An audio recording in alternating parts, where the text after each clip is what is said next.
Welcome. This is Bible Study with Friends, and today I'm here with my friend Sherry Mangrum, and we're in the book of Habakkuk, and we're last week we did from Habakkuk Chapter 1, verse 1, and the introduction to the book down to verse 5, and we're going to pick up from there and go on. Thank you for joining us.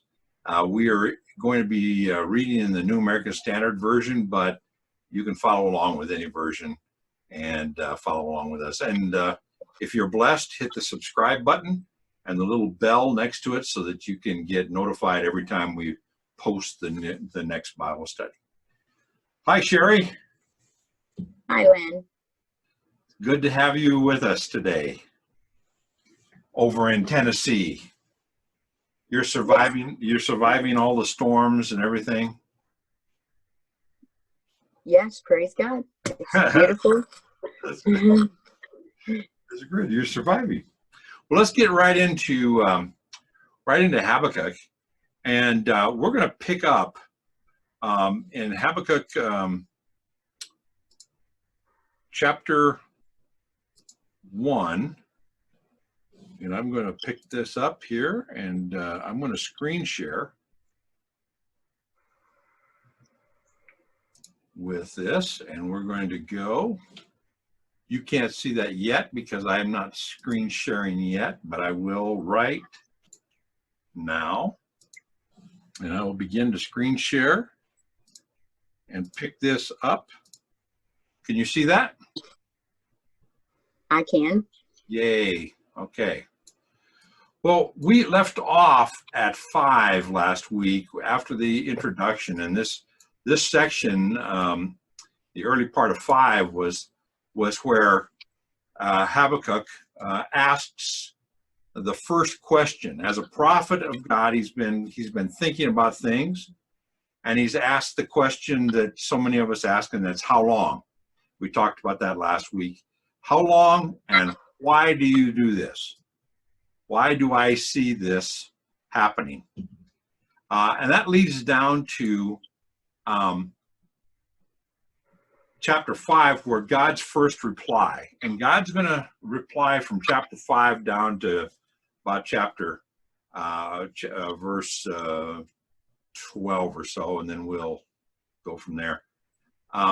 So let's look at what he says. We're going to read along. Read from 5 again, just for the fun of it. Read from 5 down to verse 11. Will you, Sherry? I will. Okay.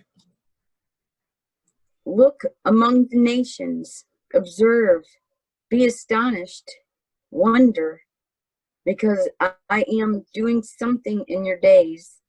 You would not believe it if you were told. For behold, I am raising up the Chaldeans, the fierce and impetuous people who march throughout the earth to seize dwelling places which are not theirs. They are dreaded and feared. Their justice and authority originate with themselves. Their horses are swifter than leopards and keener than wolves in the evening. Their horsemen come galloping. Their horsemen come from afar. They fly like an eagle swooping down to devour. All of them come for violence. Their horde of faces moves forward. They collect captives like sand. They mock at kings, and rulers are a laughing matter to them. They laugh at every fortress and heap up rubble to capture it. Then they will sweep through like the wind and pass on, but they will be held guilty, those whose strength is their God. Okay. Now, we're seeing some things here that are interesting. The first thing we notice when he says, we talked about this last week, Sherry, where in verse 5, it says, look and be astonished. I'm doing some things in your days that you would not believe it if I told you. And we talked about that last time that God very often doesn't tell us his whole plan, because if he did, we'd just go, ah, and it just we wouldn't get it. And then he answers the question, what are you doing? How long is this going to take? And what are you doing? And God, his first reply starts in verse 5. This is God speaking, and he says, if I told you, you wouldn't even believe it. And then in verse 6, there's something very interesting here that we need to really think about. Verse 6, for behold, I am raising up the Chaldeans. Now, that's an interesting statement. What do you see there? In that, he's raising them up. who is raising them? God is raising them up. So the enemy of God's people are kind of backsliding, and they're really out of fellowship, and they're rebelling, and they're in sin at the moment. And God is going to use a totally heathen country, the Chaldeans, to come in and basically discipline his people. And he is taking the action. This isn't just a coincidence. This is happening, and God is kind of surprised. No, God is taking the action of raising them up. Very often, God can use non-believers in our lives. He can believe, this is nations, but he can also do it in our personal life. A non-believer can say something or do something, or we can be working for a non-believer and lose our job, and God is using a non-believer to make a point in our lives. That makes sense? Absolutely. Now, Jeremiah 27, 6 through 8. You want to flip there and read that? Yeah. I can't remember if we read that last week or not, but this is a verse that he's talking about that same thing, about how God is using Babylon. Jeremiah 27, 6 through 8. Now I have given all these lands into the hands of Nebuchadnezzar, king of Babylon, my servant, and I have given him also the wild animals of the field to serve him. All the nations shall serve him, and his son and his grandson, until the time of his own land comes. Then many nations and great kings will make him their servant. It will be. That we can stop there, but the point we see here is, again, clearly Jeremiah, another prophet, is saying God is going to use this unbeliever king and this nation. He's going to use them, and he's raising them up. And we've talked about in a political election, who is going to be raised up into power. And it doesn't matter, because God is in control.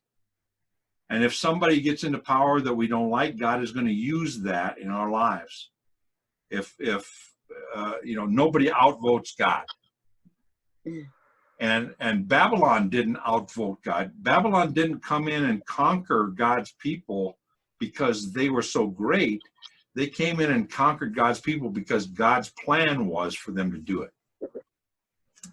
So if we go back to this verse again, we see, I am raising up the Chaldeans, and then he describes them.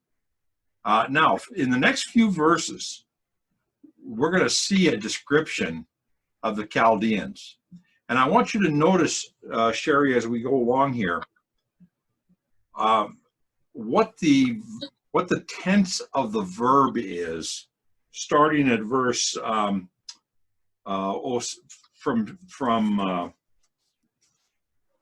from verse 7 on down. We're going to see what the tense of the verses are. Now, I want to make this point.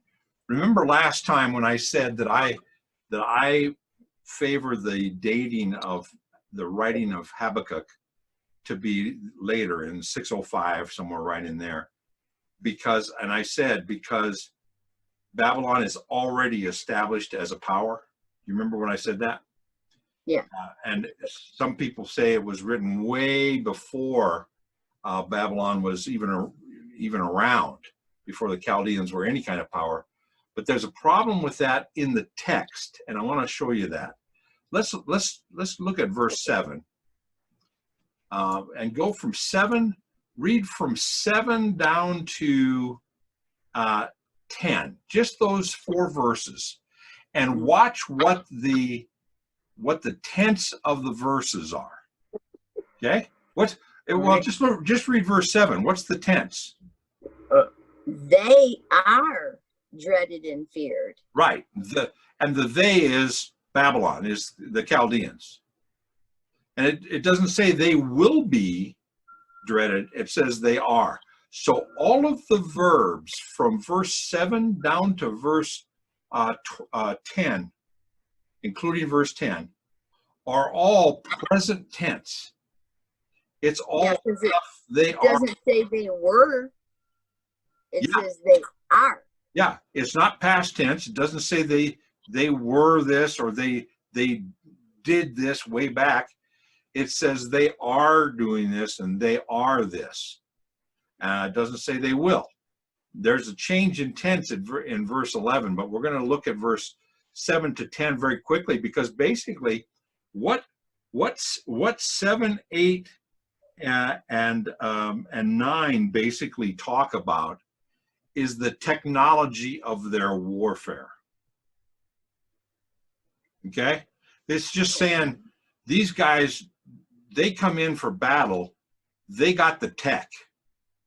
If you start looking at it, it starts to talk about their horses are swifter than leopards and keener than wolves in the evening. In other words, their horses, they come in hungry. They come in this big mass and just swallow things the way a leopard would at night.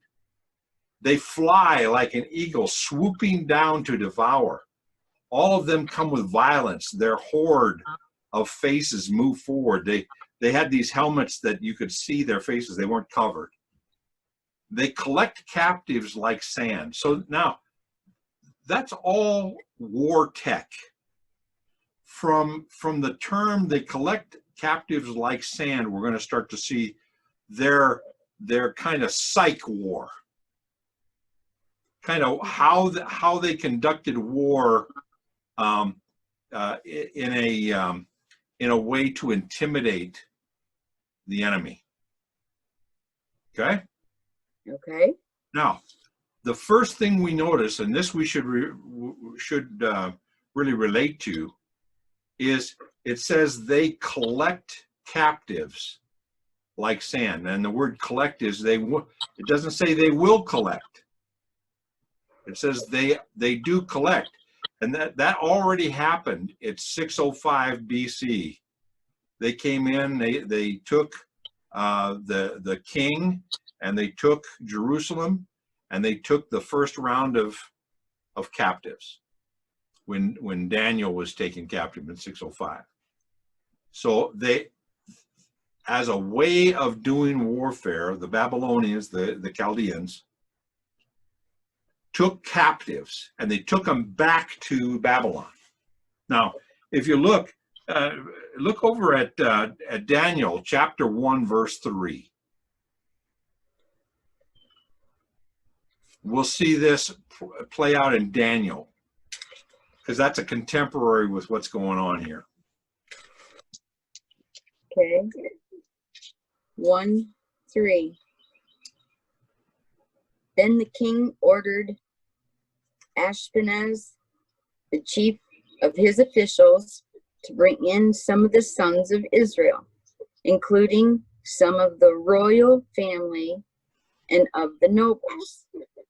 Okay, now the verse right before that talked about they came in and they killed a bunch of people. They dethroned the king, and then they as a matter of course, the king says to his basically his chief eunuch, saying, go and gather up some captives, kind of the elite. the young, well-educated, well-mannered people, we're going to take captive. So we see that played out in verse 9. Okay? They collect captive like sand. Then from 10 and 11, well, let's look at just 10. They mock kings, and we see that with the kings they do. In fact, look over at 2 Kings chapter 25, verse 7. I've got you doing flipping today, Okay. Jerry. That's okay. 2 Kings chapter 25, verse 7 shows you how they specifically mock a king. Okay, you ready? 25:7. They slaughtered the sons of Zedekiah before his eyes, then put out the eyes of Zedekiah and bound him with bronze fetters and brought him to Babylon. Now you see they're gonna parade him, humiliated in front of people in a triumphal entry kind of thing. But this mocking of there's no position here. They kill his sons in front of him while he's looking. And this is the king of Jerusalem. So they kill his sons, they massacre his sons, and then the last thing he sees before they put his eyes out is the death of his sons. Then they put his eyes out and shackle him and drag him like a slave to Babylon, where they display him as a conquered foe. That's mocking. That's no regard for position. And that was typical behavior of the Chaldeans. So they mock at rulers.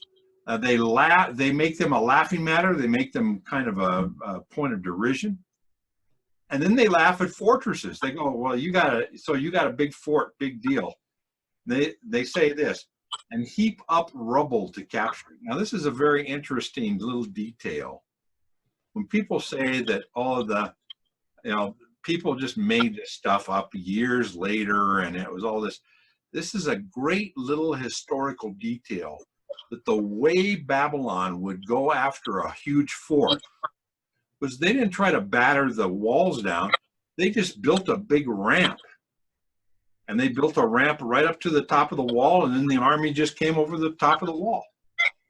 So it's a very interesting historical detail. They heap up rubble to capture the city that they're laughing at. Now then, what do you notice in verse 11? That they sweep through and then they just go on. Okay, but notice the tense. They will, but they will be held guilty. Yeah. Now you see the tenses of the first two things are future. So he's saying they're coming. In verse 6 it says, I am raising them up right now. And they do this stuff from verse 7 down to verse 10. And they're going to finish the task in verse 11. They will sweep through like the wind and pass on. Now, the wind was that wind out of the desert that would kill vegetation and sweep sand in across. It was devastating, that wind that he's talking about. And he's saying that's going to happen. I am raising them up right now, and they are coming right now, but they're going to sweep through. Do you see that? Yes. We lost you somehow, I think, Sherry. Yeah, hang on. Okay. There we go. So in verse 11, we see they will sweep through like the wind, and they will pass on. They're going to sweep right through them. And Israel was not the last land they conquered. They went right through Israel and just kept going. And then they make this comment, and this was what I want to stop and talk about. At the end of verse 11, they will sweep through the wind. They will sweep through like the wind and pass on, but they will be held guilty. So they're gonna conquer them, but God is still going to hold them responsible. So even if it looks like someone is winning, and it looks like this evil person is winning, that God's a judge that's keeping track, and He's saying that they will be held accountable. They will be held guilty for doing this. But I'm allowing them to do this as a point to teach Israel something. And then he makes that comment at the end of verse 11, and I think that comment is for us to think about today. Yeah. What's your observation there? Yeah. By all means, yes, absolutely. They whose strength is their God, that speaks volumes alone, just right there. To me, that sounds very American. We can do it. Absolutely. We can do it. We don't need to pray because we can do it. We don't need to rely on God because we can just rally the troops. We can make it happen. Absolutely. And that is an attitude that we got to be careful as a nation not to get into, that our own ability is our God. We worship our own ability to get things done, and therefore we don't have to rely on God. We can just say, hey, our strength we'll take care of it because we're strong. It's like you see a lot of times when stuff happens here, all of a sudden everybody's flying their flag. Yeah. All of a sudden everybody's all on board with. Well, we gotta watch that. We gotta watch that as a nation, but we also have to watch it as people. Yes. That, stand back, God, I can handle this. That's when you can really get into trouble. Now, God is going to answer that question. Or He's answered that question.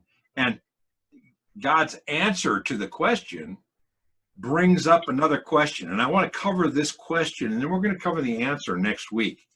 But the question, let me go back to this. In the next verses, starting at verse 13, he says, Lord, your eyes are too pure to approve evil, and you cannot look on wickedness with favor. Why do you look with favor on those who deal treacherously?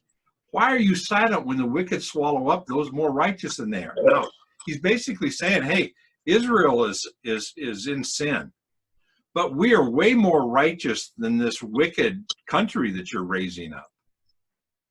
So how come you're looking at favor on these sinners, and those of us who are more righteous, we're not righteous, but we're certainly more righteous than they are, and yet you're doing this. So he's asking the why question, and you notice he asks it 3 times. Now, I made a note in Psalm 73. Psalm 73, David asked the same question. Why do the wicked prosper? Why does it seem like the wicked win? And sometimes we see that in our own lives. Now, it's important to notice a couple things. It doesn't say your eyes are too pure to see evil. I hear this a lot where they say God is so holy he can't look at evil. God looks at evil all the time. He looks at me. And Jesus lived with the apostles, and the apostles were sinners. So you can't say God can't look at sin. He can't. So like when we sin, he runs screaming from the room because he's too holy to look at it? No. Look what it says. It says your eyes are too pure to approve evil. And you cannot look on wickedness with favor. Can he look on wickedness? Absolutely. He has to look on wickedness to judge it. But he Right. does Good point. this with favor, right? Yeah. Yeah.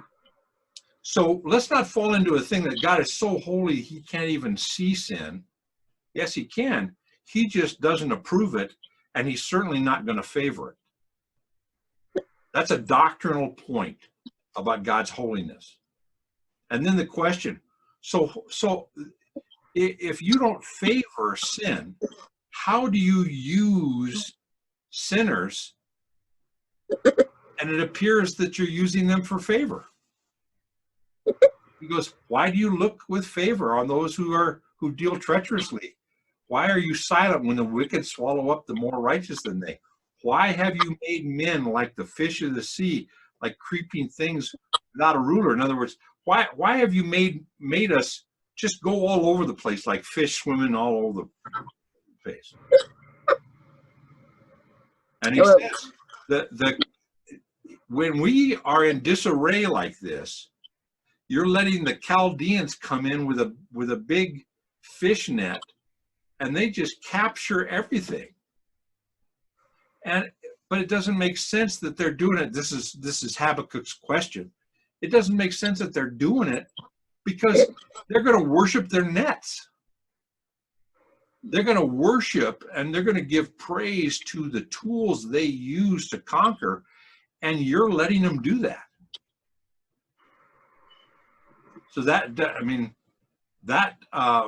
should resonate with you and I. Yes. If we've ever had a difficult time by someone who it appears they're being blessed, a businessman who cheats and yet he gets the deals and he makes the money, and he is hard on his employees and he doesn't treat them righteously. He lies to them even, perhaps. And we go, why do you bless guys like this?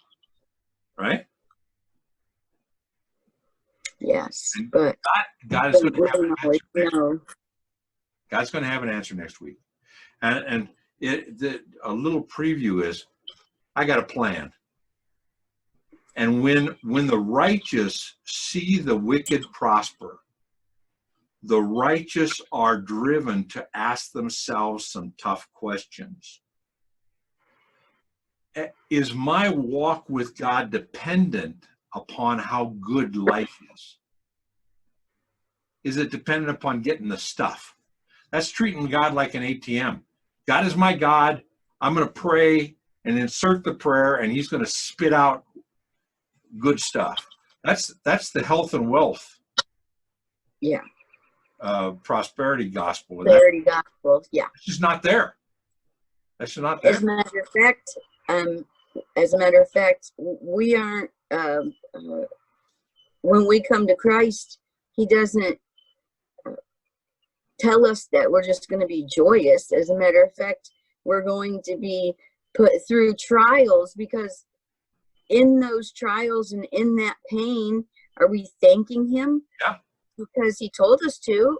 Yeah. And in those trials and in that pain, we're becoming more like his beloved son. And more mature in our faith. Yes. It produces endurance. James chapter 1 says, count it all joy when you encounter various trials, because they produce endurance and perseverance. And that's a good thing. And we should be looking at, instead of asking God, why are you doing this? We should be asking God, what are you trying to teach me in this? It's a completely different question. And he's asking a very, very obvious question of why are you apparently blessing the Chaldeans with victory over us? I mean, we're bad, but we're not that bad. And I hold the Christians saying, well, I may not be a good Christian, but I'm way better than that guy who's making the money or prospering. Or how come the Christian got fired and the non-Christian who swears and everything else, he still got a job? That's a typical question. And he's going to go to the next chapter. Whoops. You go here to, there it is. chapter 2, verse 1, he makes this comment. He asks the question of God, and then he says, I will stand on my guard post and station myself on the rampart, and I will keep watch to see what he, God, will speak to me. In other words, I've asked the question of God now, and I've prayed. Prayed, God, what are you doing? And why? How can you do this? Why? He asked 3 times. And then he says to the people, I'm gonna station myself on a guard post, and I'm just gonna keep watch until he answers me. I will keep watch to see if he speaks with me. And I don't know about you, but I've prayed those questions and then said, now I'm just gonna watch and see what God says, what his answer is. And what we're going to notice is God doesn't answer the specific question, but he answers with a general teaching on where we should be in our heart, in our mind with him. And we'll do that in chapter 2. Next week, we'll probably do from verse 2 down to verse 8 next week. So you can study that and come with questions, come with comments, and we'll do that. And we have extinguished our time. We've gone 31 minutes. So let's stop there. Sherry, can I ask you to pray for what we've learned? Just pray for our time and give us a farewell blessing. Yes. Dear Heavenly Father, we approach you and we thank you. We thank you for Habakkuk. We thank you for the questions that he has asked. We thank you because we know that you will answer. We praise your name for the way that you have made for us, that even though we're separated, we're still together. And we thank you for that. We thank you that you allow us to use your technology for good. We pray that next week, Lord willing, you willing, that we will get together again and finish to see what you have to say. We thank you for all the people that are watching and that are learning along with us. And I pray it is a blessing in their life, and that they will look to you and give you the glory as they think about, as I will, what we have learned and ponder on that and look into their heart as well. For your glory, Heavenly Father, we ask this in your Son, Jesus' precious name. Amen. Amen. Thank you, Sherry. And basically the bottom line of this so far is how I work doesn't have to make sense to you. And I don't have, if I explain it to you, you wouldn't believe it anyway. But I don't have to explain myself. It doesn't have to even make sense. It doesn't have to look like there's a plan. But there's a plan, and I'm sovereign, and I've got a plan, and it's for your good. That's Romans 8:28. And we're going to see that starting next week. Thanks for being with us, and thanks for you to sit in on our Bible study with friends, and appreciate that. Hope you come and join us next week to see more of Habakkuk in this great book and what it has to say for us today. In the midst of our suffering and our interesting times. We'll see you next week. God bless you, and goodbye. Bye.